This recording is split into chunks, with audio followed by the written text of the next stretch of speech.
It's over. Time to say it again, Boston. Anything's possible.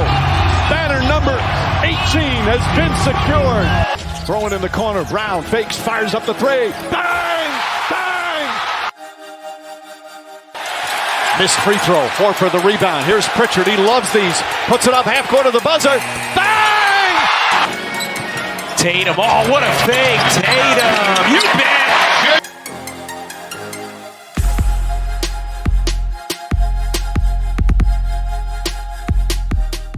The Boston Celtics are rolling. 3 straight wins. Jayson Tatum is unstoppable right now. Kristaps Porzingis showing why he's the true 7'3" unicorn, even against the alien in Victor Wembanyama. Hello everyone, and welcome into your Celtics source, home of your 39-16 second place Boston Celtics. And we have to start with Jayson Tatum. Another dominant performance. 32 points. I think he had 21 of them in the first half. Helped to grow a 20-point lead to start that third quarter. Got it 14 rebounds as well. Getting boards over Wemby and sort of the athletic bigs that the Spurs play with. 7 assists as well. Couple of those shots from, Pritchard went down. He would have had a, we'll talk about Pritchard later, but he would have had a triple-double here. He got a block as well, only 2 turnovers. Wasn't a great shooting night from 3, or really at all. He took a lot of shots. A couple of those were sort of him just taking some tough shots that he probably shouldn't have taken. In that late third quarter and fourth quarter when the Celtics had a pretty big lead, and the Spurs did cut it down to 8 during that time, and Jayson Tatum goes to the bench for his rest, and 2 quick threes from White and Porzingis, and they get the lead right back up.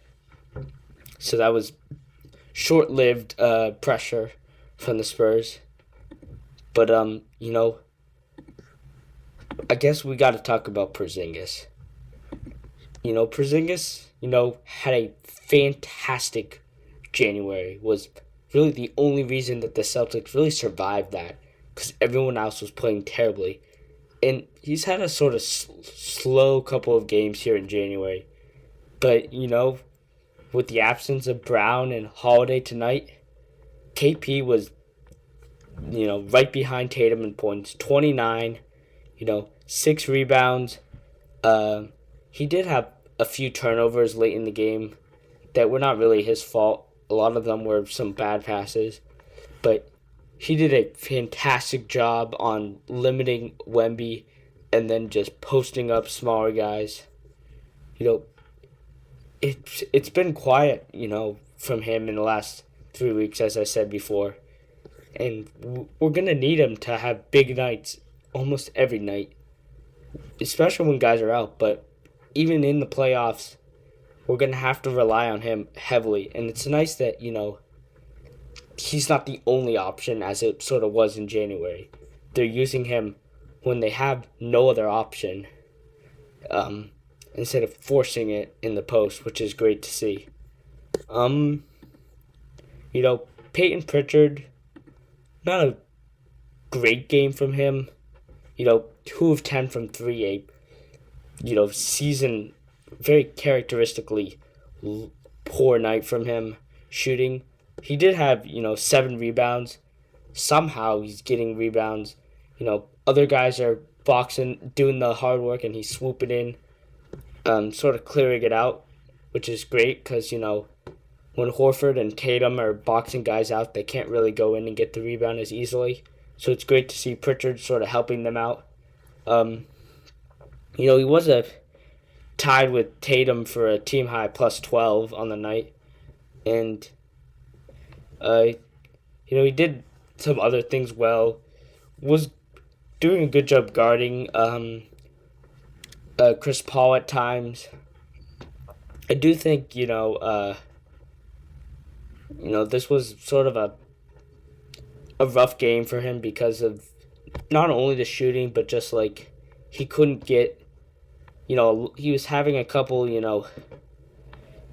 couldn't get open either. They were face guarding him a lot in this game, along with Tatum as well. So, I think he'll bounce out of it. He'll be fine.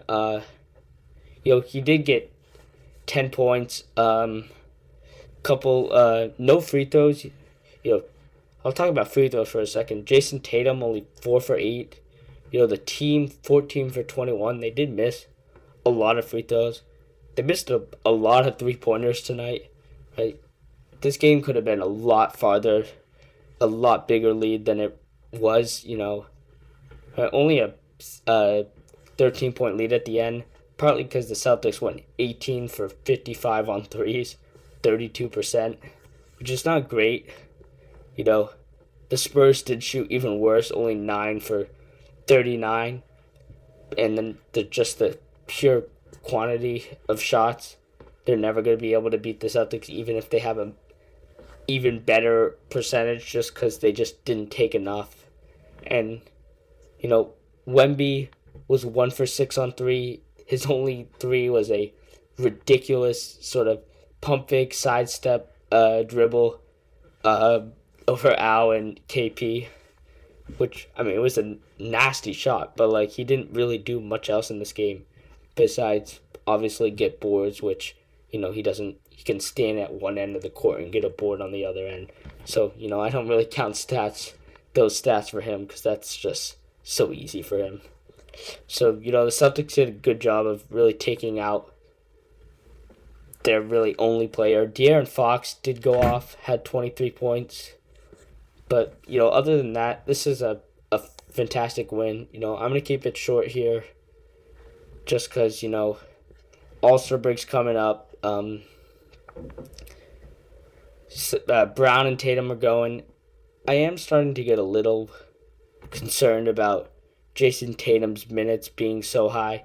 He played 38 today.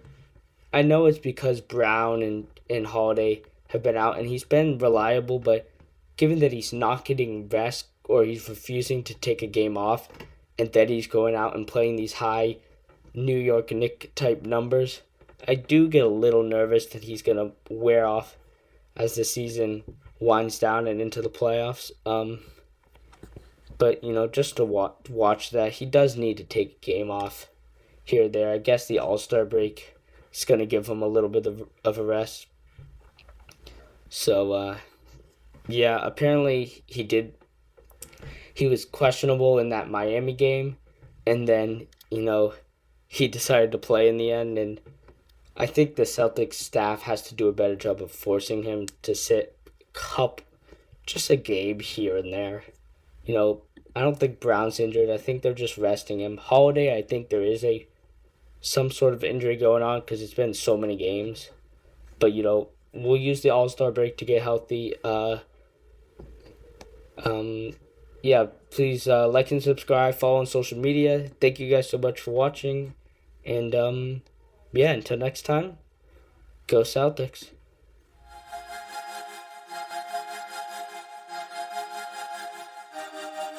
Folks, this looks like it's going to be a layup. Watch Derrick White sprint and tell Jimmy Butler, not happening here. Are you kidding me? That's ridiculous.